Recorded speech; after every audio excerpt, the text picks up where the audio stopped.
Makes me feel like a rapper or something, you know. you you got rapper game. I do. I used to one of my friends, he was like, he is a producer. So in college, like we used to just, he had a nice setup, like a little garage studio, and we'd go in there and make little rap songs and stuff. Man, actually that was some of the funnest times. Like Dude, people when be you going out to parties, we'd be like, no, we're gonna stay home. We're gonna have a couple beers and we're just gonna like make this song. And it's just like a creative process. It's fun. Yo, honestly, those reps are I mean, think about those reps that meant, to us like back then it meant everything, but it didn't move the radar. But the fact that we did it, Yes. I have so many Mm-hmm. like funny things to look back on that I was like, oh, I've been interested in producing content for a lot longer than I've been producing content. At least Right, trying to right. produce content. Yeah, what Uh, did you do? Dude, okay, so this is really funny. When I was in grad school, I went to a school called Yonsei University for grad school. It's in Seoul, South Korea. And Okay. part of the requirements for graduating the program is that you had to do an internship over the summer. And while I was kind of the oddball, the not follow the rules, nonconformist guy in the group, I so could see that. I wanted to do something that was like felt like it was me. And there was a sports agency based out of Nashville, like a big time sports agency. And I was imagining getting into the sports agency world, being an MBA kid, maybe getting a little law practice in there and becoming Yeah. like an agent, power agent. So they said make an like to submit your application, you have to send in a video. Yeah, but the descriptions were really like send in who you are, send in your name, and just a little bit like less than 90 seconds of why you want to be with us, right? So Mm-hmm. I didn't do that. Like probably so many of the people were like, my name is Brooks and I'm a graduate student here and this is where I'm from. No, dude, we Right. made a commercial. I made a sports themed commercial that I actually will have to Nice. figure out a way to include this because you can still look this up on YouTube. You can look this up on YouTube. If you type in I Brooks want to Meadows see it. on YouTube, it will probably be a top 3, top 4 hit. Okay. And it's like, in life, preparation will be your greatest asset. Be the difference between closing the deal and losing the deal. That sort of shit. And I'm not kidding you. It's actually pretty good. If once you get over the fact that it's you, isn't that true? Like when you make content early, it's like, ugh, I just hate the sound of my voice or I hate the way that I Mm-hmm. look or any of that. You've built an entire business off of doing this. Tell me about your journey through that.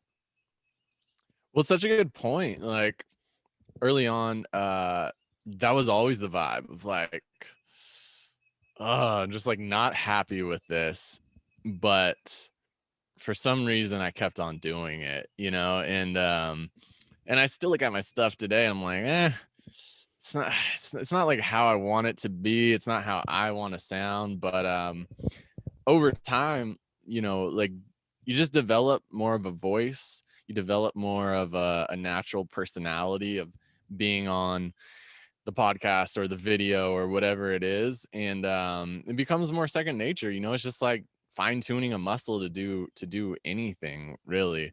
But yeah, like same for me, man. Me and my brother Trevor, we back in the early days of Strength Side, we started a podcast because we were like really inspired by podcasts that we were listening to and stuff. And we did like 20 episodes, and you can't find them anymore. I took them all off the internet. But it Oh, like we have talked about recently about how that actually served like a really it served us.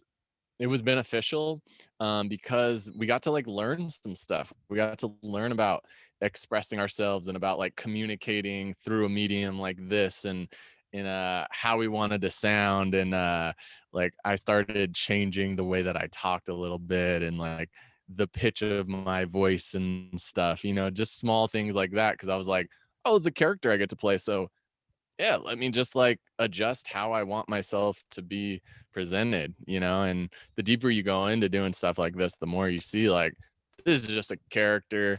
And yes, like I want it to be natural to me and I want it to be authentic, but at the same time, I can always just play with things, and it's pretty Mm. fun.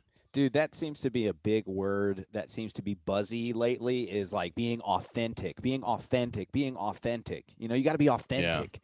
And it's like, well, what Uh-huh. does that even mean? Because there's a lot of sides of my personality that are authentic. It's just there's not Right. always the right vessel or the right circumstances to express that side of my personality. You know what I'm saying? Yeah. And Yeah. so, like, actors do this shit all the time, right? Like, they put on a character that is as real as their ability to embody the emotion. You know, does that mean that it's not authentic because they're Right. acting? You know, because they're a character?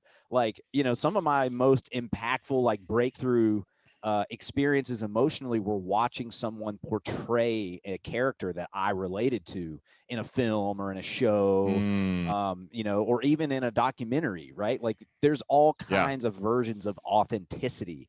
So I like the idea of building a character that is an authentic side of yourself. It's your Absolutely. strength side. Okay. Uh-huh. Boy. Yeah. Tied But you that have a lot together of there different, you have nicely. a lot of, yeah, you have a lot of sides though, right?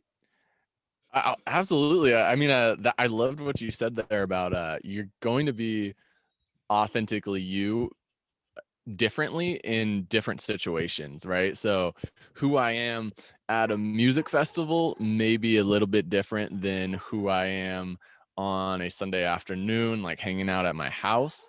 And to be able to recognize that and to play with that and to switch in and out and know that it's all just you. It's all like authentically you.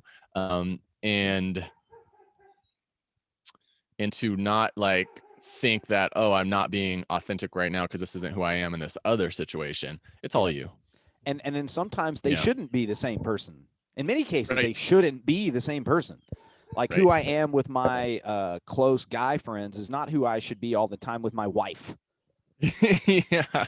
It's just like, it's the same. That's a It's great point. it's authentic, but there are Mm-hmm.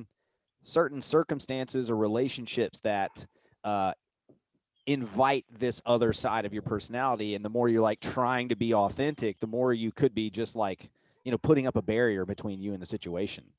Yeah. Yeah. And yeah, if you just take the approach to living moment to moment, letting that old the version of you that you think is you die each moment to be this in this new moment fully, then like beautiful things come out of that. And that's a lot of like the process behind me becoming this person who's on strength side and everything was like letting versions of myself go that I thought that I had to stay so attached to, and then finally realizing, oh wait, I don't have to be that like I can step into some new shit.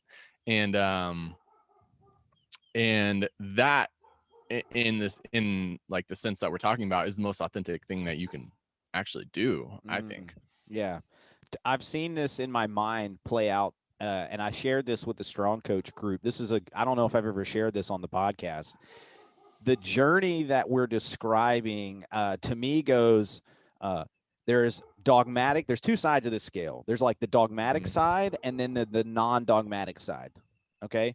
So Mm-hmm. everybody seems to start based on circumstances in what I would call the dogmatic I or me. Okay. Mm. So, or excuse me, the dogmatic we. Like, this is who we are.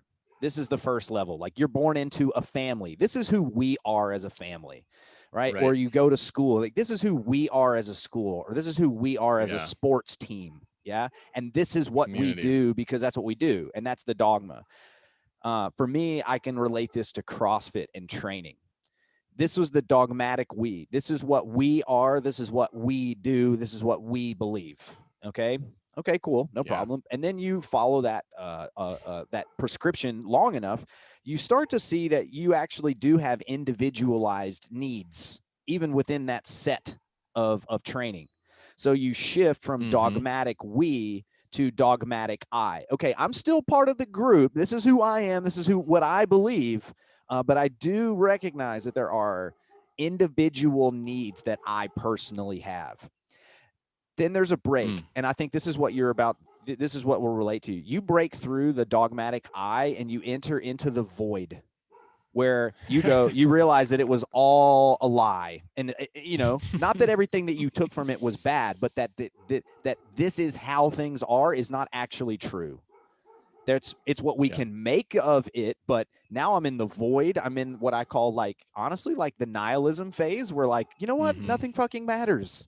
This thing is like, it's all just constructs that we put on ourselves, or it's all just labels or this or that, and we just kind of like float into this weird void. And that's the part that scares people the most, is being like floaty void, right? But if you stay in it long enough, then you come out of it. You know what? By itself, nothing does matter. But the reason I'm a magician is I create the meaning for myself around things. So then you burst through to the other side, and you're in this non-dogmatic I create because I matter. And then once you have that realization, the next one is like, oh man, if I matter, then we matter. And you move into a more like holistic thinking of the we matter, we create, and we don't have to create dogma. So that it's like shift from we to I into the fucking void of nothing, and nothing that you say is like 100% true. And then you go, oh, okay, well, I get to choose what I believe to be best serving for me. And because I can do that, we can do that. And I start to teach it to other people. Absolutely. I've been through all those stages of learning, and it's nice to hear that, like, just the summary of it. And it's that's a really powerful thing for anybody to hear that's somewhere along in that journey, to know that you can always like come out on the other side into the next phase. I think for a while I went through the phase of like, I was so dogmatic. Now I want to be not dogmatic about anything. And then you'll find that is a bit dogmatic, that I'm the one who's not dogmatic, right? And I'm open to anything, and everything is good, and da da da da da. And then you start to realize, oh no, wait, I am an individual. I do have things that interest me more than others. And that's the beauty of it, right? Like, once again, like, you get to choose. You're responsible for choosing what has meaning and what you're interested in, and where you put your time and focus into these practices, into your lifestyle, and all that. I imagine it's partially because I've witnessed it in myself, that I can witness it in other people. But honestly, like my take, if I have a take on the fitness industry, it's that mainstream is moving into the middle, into the void. Nothing matters, and it doesn't really, there's that's becoming pretty popular, like non-dogma, non-hierarchy, all of the things. And I think that's an important stage, but it also can come with a rejection mentality. Yes.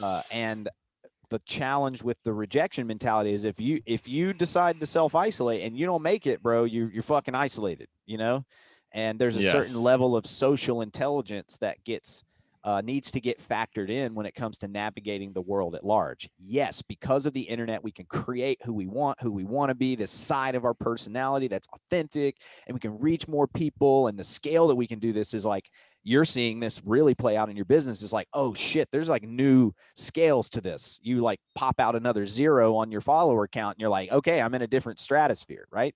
There's a whole extra digit. I didn't know this. I could have this many digits, right? But I think people still might step over the fact that, like, you know what? People have been exhibiting certain behaviors for as long as there have been fucking people. And to reject that other people engage in these types of experiences makes you vulnerable to those insidious people that may become envious and want to take you down by spreading that rumor or making that comment. Or, these things do exist. And the rejection that nothing matters, and you don't need to have this dogma, and this is the problem with it, is that it goes very counter. It's a lot of friction that goes with the way that the world is. And so there are ways to embrace that friction and use it to your advantage. But I would like to point out that hierarchy in and of itself is a good, as an example, is not bad. It's just how people use the structure. Just like a strength training program is neither good nor bad. It's just how it's applied. Language or fucking writing or your computer. It's not good or bad. It's just how it's used. So some people use hierarchy to lock people down. Some people use hierarchy because it's way more efficient, for them. Yeah. Right. So there's a lot of different reasons that we might. Dude, I have a. Whoop. I lost you there for a sec. I think. I'm back. Okay, cool. Cool. I'll There we edit go. that out. No, leave it in. Yeah, leave it in. That's yeah. Fuck it. It's fun. What I was saying is that like I have rejected things in the past that I'm now with my experience I'm re-implementing on my own terms. So I personally am coming out. Same here. Yeah. I'm personally coming out of my own void where I was in rejection to all of the mainstream things. I'm like, oh, you know what? Like this actually works. It's just what energy I put behind it. So, dude, I want to actually learn more about your story. Let's talk about the evolution of your fitness practice, since that's your primary business. Tell me about the evolution of your fitness practice over the last like decade. Oh boy, over the last decade. Yeah, so I played college basketball and did some general strength and conditioning there. Didn't really have a lot of direction, never had like a good strength coach. But we had our basketball coaches who were awesome and they were doing a lot of research. And so then after after I finished playing basketball, I was just like, what the fuck do I do now? Like I was feeling so lost, and I just went really hard into the things that I did know. And I started doing some research online and I got really into strength sports. I really wanted to just be like a super strong guy and deadlift the house and all this stuff. And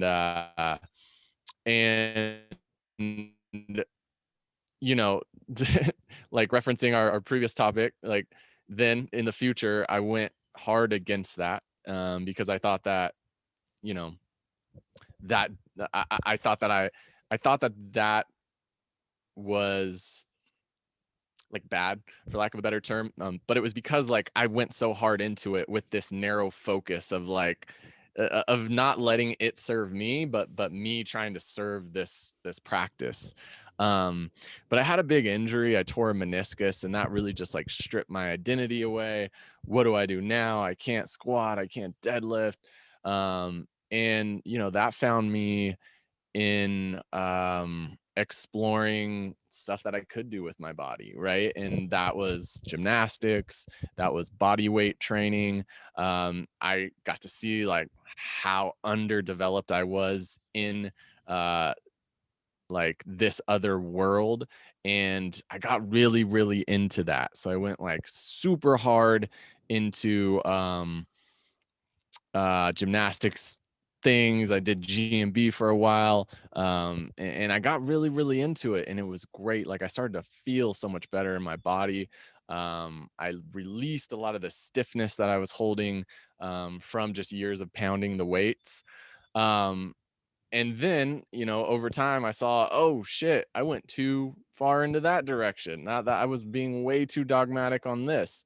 And really like what I came to eventually was just seeing like, I want to like just explore the things that are interesting to me and that make me feel good. So this, took me into just like I did capoeira for a while because that was really interesting to me at the time. I did like a lot of hand balancing because that was interesting to me.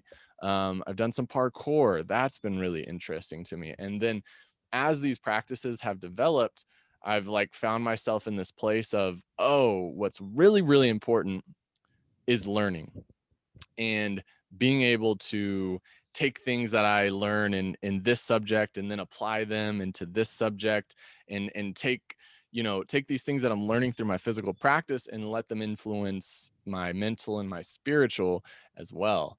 And like now, now I've come out of the void. I was in the void for quite some time of just like, oh, all that shit, all that popular shit, nah, none of it matters, da da da da da.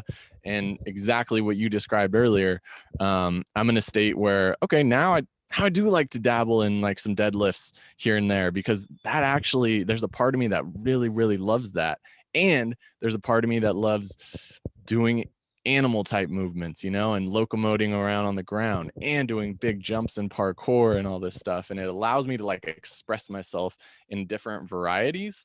And that's what it's a message that I try to put forth on Strength Side, is just to try a lot of different things, you know. And when you do come outside of the void, one thing that's really cool is you're able to have compassion for people, for where they're at in their journey. And I don't want to be the one that's telling them, hey, this is the way to do it, this is the right thing to do.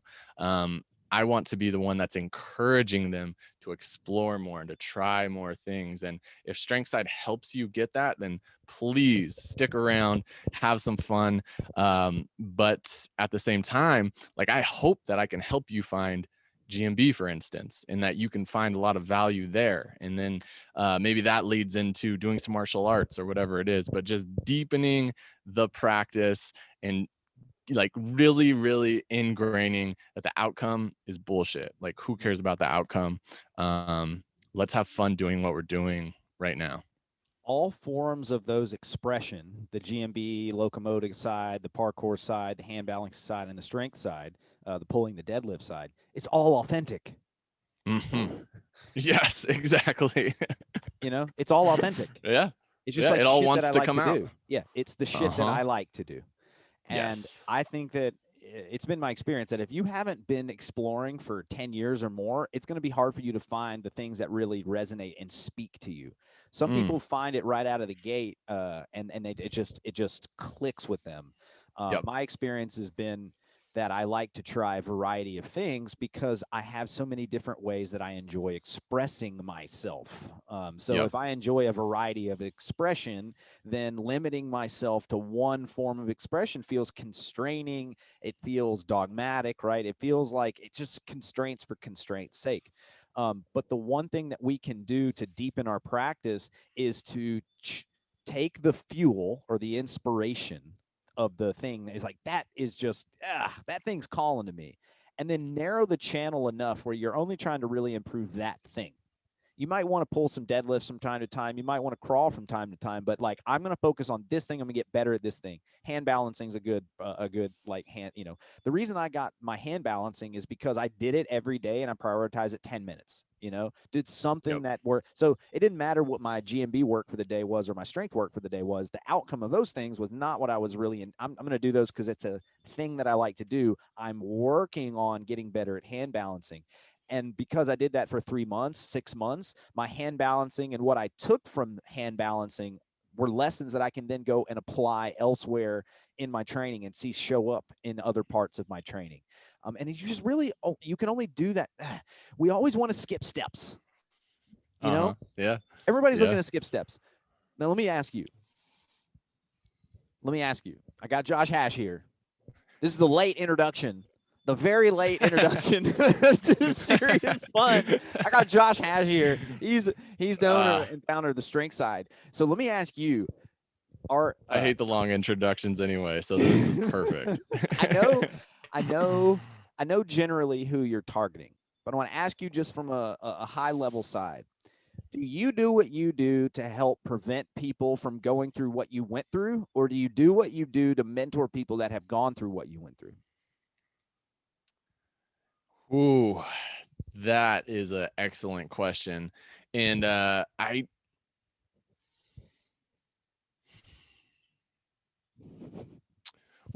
I hate to take the easy way out, but it's a bit of both.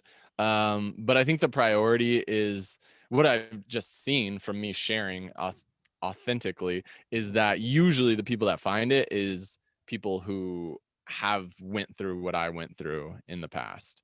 Now, if you find it before and you're able to kind of like get that message, then that's great. But a lot of the time you can't really understand it too much unless you've been through it, essentially. And it's hard to give somebody your 2 decades of wisdom when they're in their second year. I think a lot of what's missing, or maybe it's not, maybe I just haven't met enough people, and I'm open to this being a possibility. But my experience has been that most of the coaches that I know were athletes, most of them. Yeah. They were athletic. They played sports. Even if they didn't play competitive high-level team sports, maybe like a college basketball, they probably grew up playing sports. If, at least recreationally, they're drawn to kinesthetically to movement and to games and things like that. But that's not the norm of people that exist. That's Absolutely. not the common thing, right? If you think Yeah. if you went to a school of 1,000, probably 200 of them played sports, maybe 300, right? That's not the Yes. majority. Yes. So because of that, what the coaches of today, if you're a coach out there listening, you find this show, Josh puts this out on his channel, all the things. If you're a coach out there, what you need to understand is that you can only streamline the process for someone. You cannot help them skip steps. Mm. And Yep. Josh Hash and Brooks Meadows have nearly 3 decades of movement history where we're actively engaging in movement practices in the form of sports or playing in our yards or playing in a tree. But honestly, that's especially in the United States, and especially in the United States in 2021, when 74% of the American population is experiencing being overweight, when 44.5% of the American population, nearly 5 people out of 10, experience clinical obesity. It just tells me that they don't have those 3 decades of movement history. Somebody might be finding us that has literally just started their movement journey. And they look at Josh or they look at Brooks and they're like, man, that's a bad motherfucker. I want to move like that, right? But the reason that Josh moves like that is because he's been moving and exploring for 3 decades. The reason that Brooks moves like that is he's been moving and exploring for 3 decades. And it's unfair to think that you can get somewhere in 5 years that's taken someone else 30 years to accrue. And these are conversations that are hard to have. They're even harder to accept, that things just take time. And there's the only way to eat an elephant. What is it? It's one bite at a time. Yeah, right. You can't fucking put the whole elephant in your mouth. Like you got to eat it one Start bite with at a the time. trunk if you're Yeah. me. Sure. Yeah, you might know more about elephants than I do. But my point is that like to me, I think what we do is collectively becoming one of the most important professions that you can have, because physical freedom and freedom in your health is also financial freedom. Like I don't have to spend a lot of money on medicine or doctor's visits or things like that. I go get my checkups and I make sure that I have somebody that knows how to look for specific things that just historically have shown up for men. Like I want to have that looked at. But my point is that what people don't realize is that coaching is not a cost these days. It's not a cost. It's an investment. Cost, you give money and get nothing in return. Investments is I give money and I get something in return. And we need a lot more investment mindset. We're a spend it mindset. Yeah. Get that stimmy check, bro. Spend it. There's even a rap song. He's a, spend a check and get it right back. Yeah, spend a check and get it right back. So he's like, I'm fucking, somebody pays me 20 grand, I'm gonna go fucking spend it that weekend. But it's like there's no investment. That dude's going broke as soon as that income stops. He's going broke because he doesn't have an investment mindset. That same person is going to be broke because they don't have an investment mindset. That's why I get coaches, is because like I don't want to be broke in one area of my life or another. My body was broke, so I invested in GMB's apprenticeship. And you know what? My body got unbroke. Yeah. And like that's what you do, man. You offer an opportunity you offer people an opportunity to invest in their body or in their mind and their spirit, understanding it's all part of the same adventure, and they get something in return. Tell us about your programs and what have you been working on lately? Well, dude, like what? I mean, you're getting me fired up over here. Actually, no, I'm gonna take. I would only do this on the Serious.Fun podcast, but it's hot out here. I gotta take this shirt off. Oh my God, everybody! Josh Hash, the Josh Hash, one of the most shredded guys on YouTube, has just officially taken off his shirt. So if you're listening to this on the podcast app, stop what you're doing, go to YouTube, type in Brooks Meadows, Serious Fun, Josh Hash. Can we give him a time mark? No. You're going to have to give him a time mark. It'll be in the show notes. Josh has officially taken off his shirt. You know what? Well, dude, like no, everything that you just said, man, I was like, oh God, it needs to be heard. And let's see. So someone asked the other day, okay. What's going on, Josh? I love it. Dude, We got two shirtless dudes on a podcast. Oh, shit. Hold up. This is woo. Feel good, man. Feel good. Oh, this is a first, and I love it. Please get fired up, man. Roll it. Fired up. So let's see if I can bring it into yeah, you just had my mind going like, yeah, this is such good shit that you're talking about. Someone asked the other day, like, how do you meet people? How do you know when is the right time on people's journey to like influence them or to give them the right information as a coach or whatever it is that you're trying to do? I think the answer is like, you don't know. Like you literally never know. People are always on their own journey and in their own process. And for me, I've just taken the approach of like, okay, I'm gonna just be here. I'm gonna be here demonstrating what it looks like to have more freedom in your body. I'm gonna be here educating and teaching and trying to inspire. And if it's not for you right now, then it might not. Then maybe like you go somewhere else, but you might come back, right? And I've done that. I'm sure that you've done that as well, Brooks, over the years. Is like, you know, I found Ido Portal like many years ago, and he sparked something in me, and I was like, whoa, that's some cool shit. And I didn't start working with them until probably 5 years later when I came back around, and I was like, okay, now I'm at the right point where I feel good about like going into this practice or whatever it is. And that's just one example. Like I've done the same with many other coaches that I've worked with.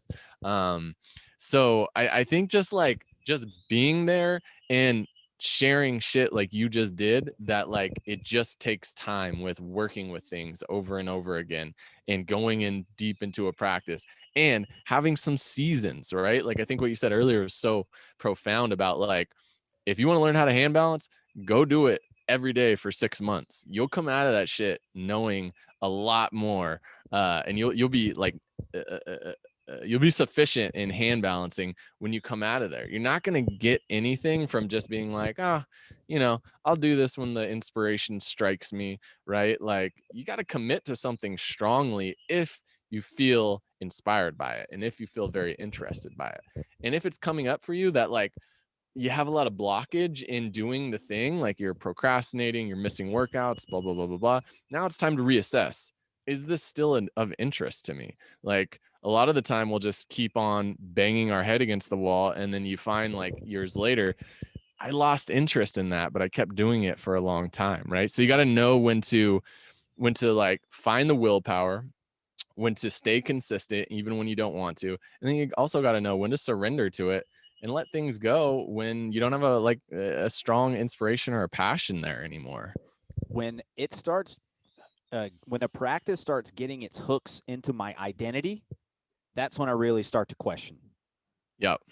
When the practice starts to get its hooks into who I value myself as, that's my cue that I need to take a step back.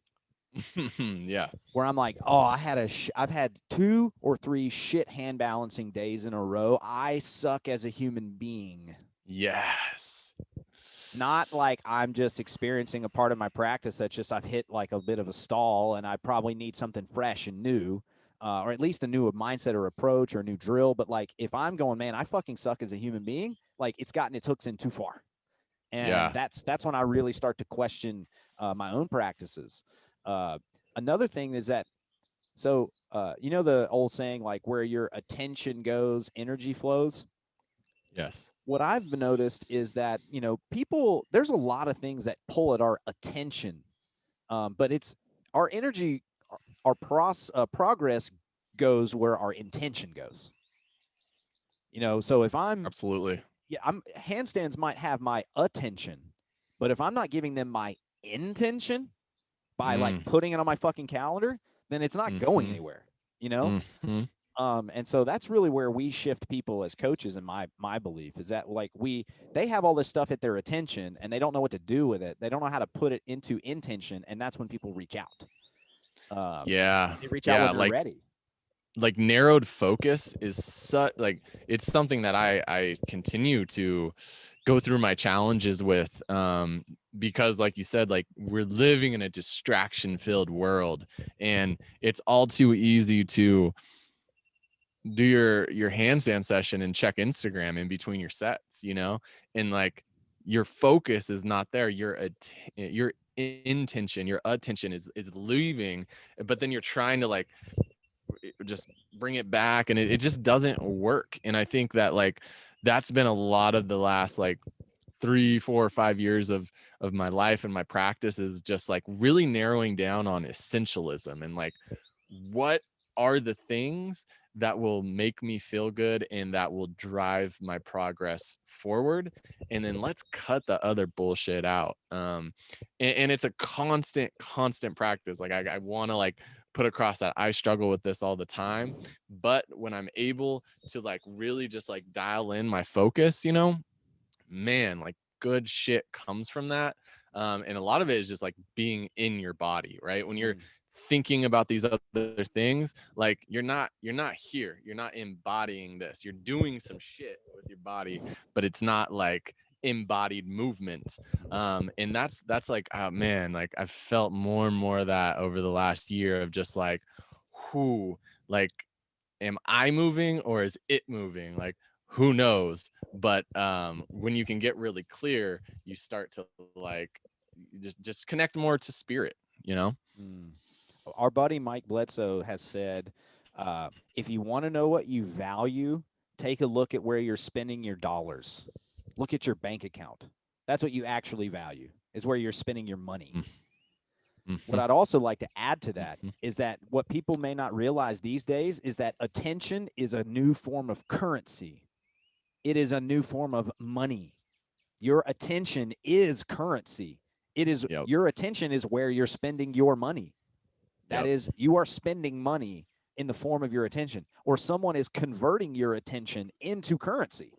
So you are giving them your free labor, essentially, your free energy that they convert into another currency called dollar bills or whatever the currency de jour. So if you want to know what you value, look at where you're spending money in your bank account and look at where you're putting your attention in your phone. Your attention is now currency. People are fighting for that money. They're fighting for your attention. And let's just be real. We are also competing in that market. We are asking people to invest their attention, their personal currency, into what we do. Now, what we try to pitch them on is saying, hey, this is also an investment. You will get something in return. I get something back from Instagram. I get a sense of connection. I get exposed to people like Josh Hash. So there is an exchange happening. I'm just saying that over time, the house always wins. Mm-hmm. You know, Yeah. there's a reason Uh-huh. that the mechanisms on your Instagram or Facebook mimic the mechanisms that are used in a casino. You know, the wheel. It's taken directly psychologically from a slot machine. That's Mm. not just like it's not my opinion. It's what they actually did. They know that in slots, this whole like pulling the lever, that doesn't actually do anything. It's an electronic thing. People enjoy pulling the lever. People Right. enjoy feeling the vibration of the like in their hand when they hit the heart Mm-hmm. button. Their hand, it just that small little feedback. These are all Yep. mechanisms that the house uses against you. So I'm not saying don't go play at a casino. I love going to a casino, man. I love rolling some craps. You know, rolling dice, throwing some roulette wheel, Hell yeah. playing some poker. It's all good. You know, just you. It's. Are they taking my attention, or am I choosing to give them my intention? And I'm going to leverage this. Yeah. I'm going to make the trade intentionally and have a good time. I'm reading a book. Yeah. I'm reading a book called Mastery by Robert Greene. I got it on I got it behind me. And the whole thing is about the journey to mastery from point of introduction to mastery. And he pulls in a lot of historical context, people like Benjamin Franklin or, you know, Leonardo da Vinci, like, you know, I don't know, Charles Darwin, people like that. And I want to draw this back to intention and attention and setting realistic expectations for what that means. The point that he makes in the book is that it doesn't, like, we have to go, if we want to master something, we have to go through an apprenticeship of some kind. Most old school apprenticeships were you worked 6 days a week from sun up to sundown, sometimes damn near, and you did that for 7 to 10 years, working closely and in contact with someone else who has mastered this thing. And that's how the cycle was passed along.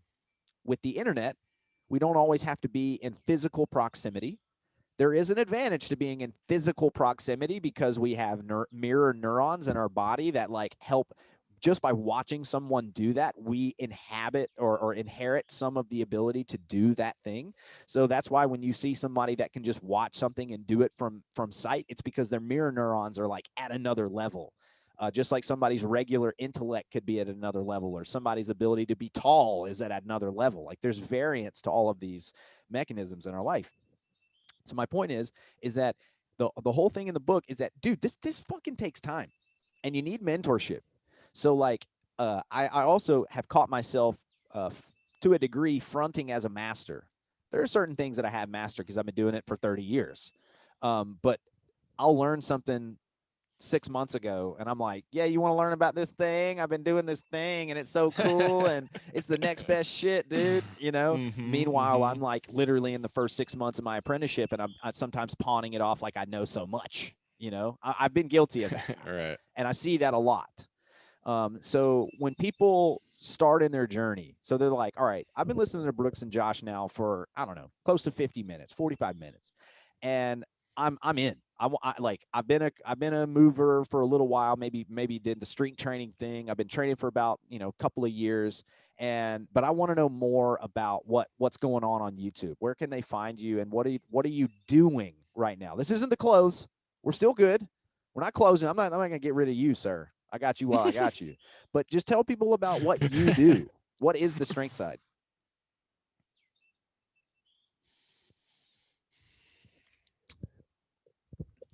The strength side, it's interesting because it's my personal journey, but then it's also a place of education as well.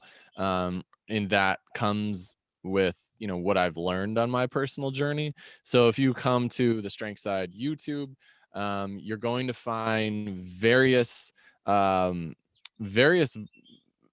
techniques, routines, philosophies to move your body in these, I hesitate to say less well-known ways, but less mainstream ways for sure. To connect more. That's one of our main priorities is to help people connect more to what's like going on in here, right? Most people have never just like taken the time to think about like, is this making me feel good, right? So that's one thing that we prioritize, and then we introduce a wide variety of ways to move your body, like these local animal movements, like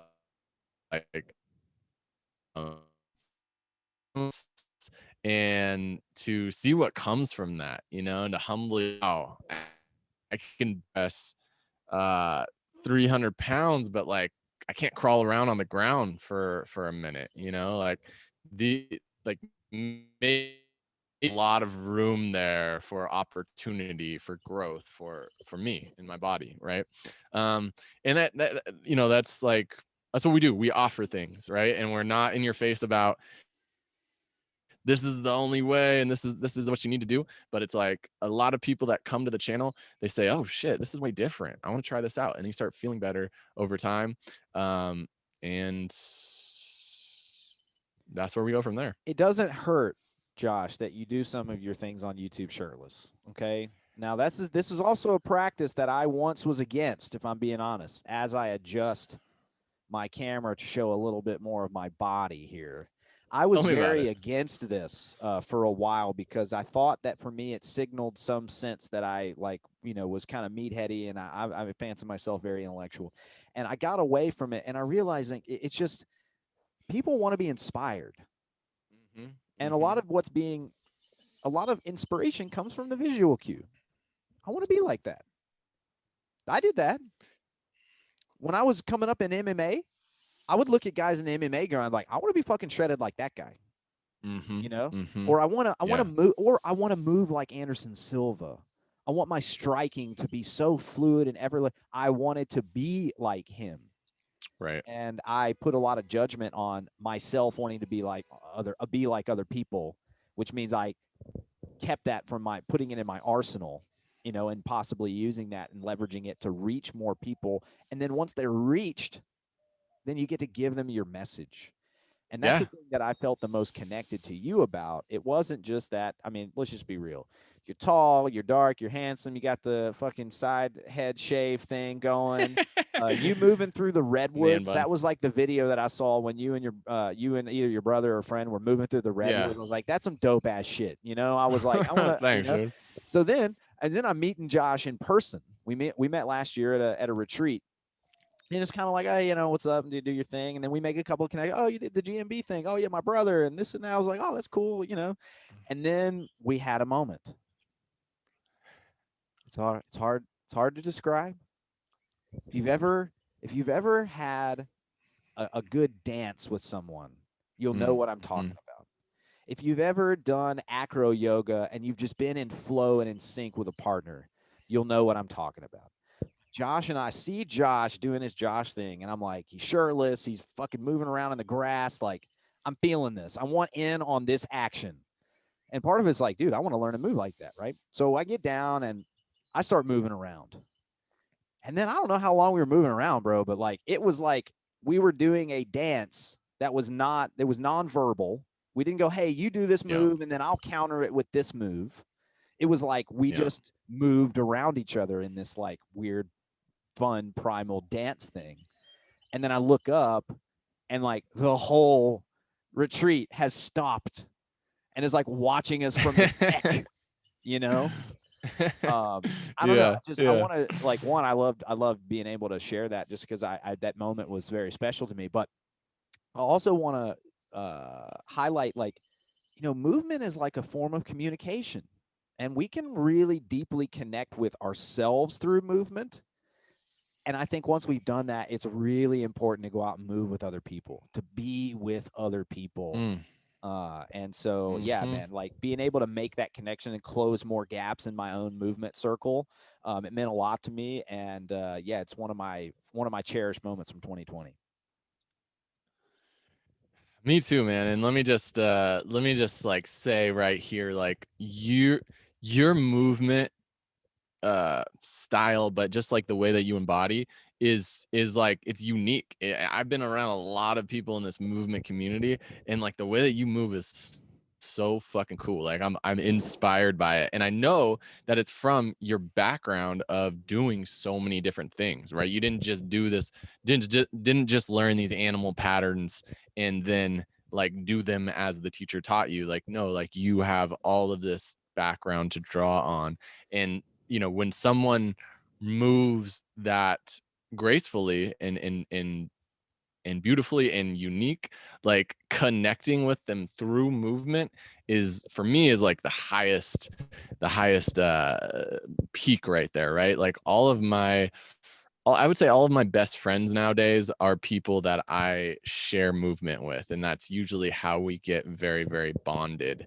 And like it's community, man. Like it is one of the most important things that you can do. Like I spent a lot of time being the lone wolf and just putting the reps in and da da da da da.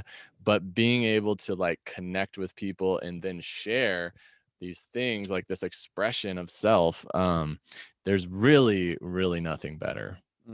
Amen to that, dude. And to anybody that's listening, like you don't have to be a 30-year mover to express yourself in movement. And you don't have to do it while anybody's watching. You can do it with yourself in the mirror, find that good song, and just like take all the boundaries off and just see what comes out. Maybe you're thrashing your hair about, or you're whipping around, or you're moving super slow, or you're doing a hip hop dance and trying to break dance. Like just let it go. Just for a minute. Just like I had this realization that when I like back when I first started doing more of this movement type of expression, like this is maybe 8 years ago now. I remember like in the park doing this stuff, sunny day, shirt off, coffee, good music, and just like crawling around, so clunky, right? Didn't know what the fuck I was doing, like stiff and da da da da da.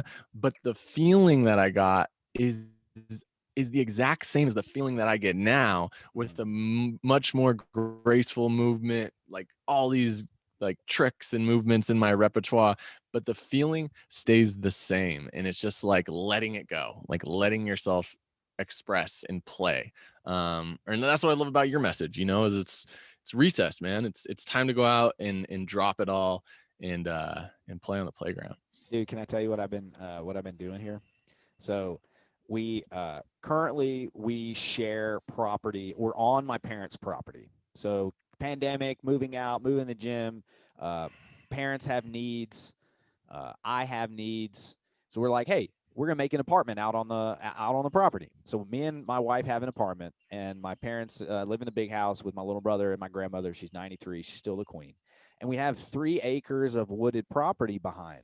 And I was like, man, I was like, oh, I need to get a gym. You need to get a gym. And I was just like sitting on my back porch, like looking out of the trees going, I bet we could make some badass trails back here. I bet there could be fun ways to like climb. So I'm creating in my own way, my own like recess property in the backyard, my own place to just go and meditate, walk, run. It started because my beagle was hurt and he just like there's sticks everywhere. It's the debris and it's winter and everything's shedding. And we just started moving out there, and it's just like it was another layer. Just I have a friend, Sam, who he says when he talks about traveling, but life is like this in your understanding. It's like your eyes are like onions.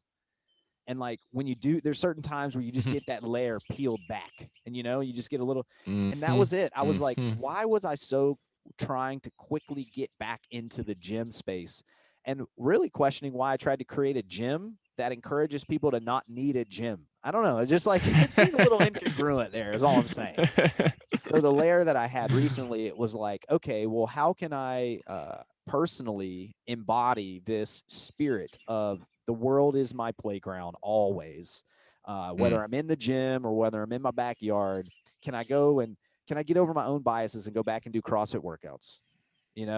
Like I've done more CrossFit in the last month than I have in the last 4 years, probably 5 years. And it was mostly just to show myself that it doesn't have to rule me, Yeah. I don't have to avoid it. I can go in and do those kettlebell thrusters and I don't give a shit what my score is. And you know what? Because I've stopped caring so much about what my score is, I do a lot less really hard work, and I'm still pretty fucking good. Like I'm like, oh, you didn't have to like the amount of work that it took me to get from this level of performance to this level of performance was like making a double or triple time commitment. And I decided that like, this level of performance is actually pretty damn good. It's not my identity anymore. And I think it's actually really encouraging that I don't do this. And when I do it, it's like, I'm not sore. I'm not like, that was like a big light bulb. It's like, oh man, I don't have to like not be able to walk for a day or two after a heavy day of something or other. I can still lift heavy and carry heavy stuff and climb and crawl. I can have it all. And it may take me longer to add that next thing. I need to narrow and focus on the bit at a time. So to any of you early stage movers out there, or any late stage gamers that are just like hard having how to make that shift from the old dogmatic you're afraid to enter into the void because you're unsure you're going to come out on the other side. Go reach out to Josh Hash, the strength side, on YouTube. Find him on Instagram. He's killing the YouTube game, but he has a new program out. You have a new class starting? When is this? Yeah, we run our primal athlete groups. We just started one, so we'll have another one starting in a couple months. But we have other offers that you can dive into. We have a free routine. It's called the daily practice, and this is a lot of what we talked about, just encouraging people to take the commitment of doing this 10 to 15 minute routine every single day, right? Creating this ritual around movement, around like dropping into your body, feeling good in your body, and seeing what comes from there. A lot of the time people hit me up and they tell me how they did the daily practice for every day for 3 months straight, and now they're doing some calisthenics training, and now they're getting into martial arts and stuff. And it's like, yes, that's what we're trying to teach here, is developing ritual around movement, could also be around stillness, and then letting the practice develop from there. Beautiful, man. Any Yeah, other dude. tips that you want to share with people before we cut out? Well, okay, so you mentioned the shirt off thing, and that's like that's actually pretty interesting, because like it is very intentional, of course, but like around the time when I started like to take my shirt off on YouTube, I didn't always do that. Um, people, it was like this aha moment for some people, that like, oh, like you can look good and like not be like doing bench press every Monday, and like not be doing curls in the gym and stuff. This guy's just like jumping around in the park a lot, and like he looks like pretty good physique. And I thought that was cool that people could see that. And I think also like it feels good to take your shirt off, like when you're just fucking working out, or you're just like in the yard and like getting the sun on your body. Like it feels nice. And I think that like we should get past the all of our like stories around like I'm this like macho guy because I can take my shirt off and flex my muscles. It's like, fuck, man, it feels good to feel the air on my skin right now. So like that's part of it. Like I will, like, of course there's part of it, like, yes, sex appeal is that does well on YouTube. People are going to click on that shit more. So it is a tool in the arsenal. But man, like I just love like people realizing that like you don't have to crush yourself, like you were saying, and be sore for like 3 days in a row to have a good physique, to look good in your body, to feel good in your body, right? I think just like moving every day, having fun with your movement, all this can like lead to like really, really cool changes in your body. And so let it be so. I hope anybody that's listening that is needing that little nudge, I hope you got it today. Go take your shirt off, go get some sun, go be outside, go be with yourself, move, express, have some serious fun, make your own recess, and go check out the Strength Side on YouTube. Josh, man, it's been an absolute pleasure. You're one of my favorite dude. No, you're my favorite mover in the game. I'm just going to be honest. I love your stuff. I enjoy you as a human being, and I'm really grateful that you came and spent some time with me today, bro. Thanks, man. And likewise, I feel the same way about you. And this is definitely like the most fun chat that I've had over video ever. So thank you for the opportunity to be on here. It's been a lot of fun. Rad, man. Thank you, Josh. Serious Fun. We out.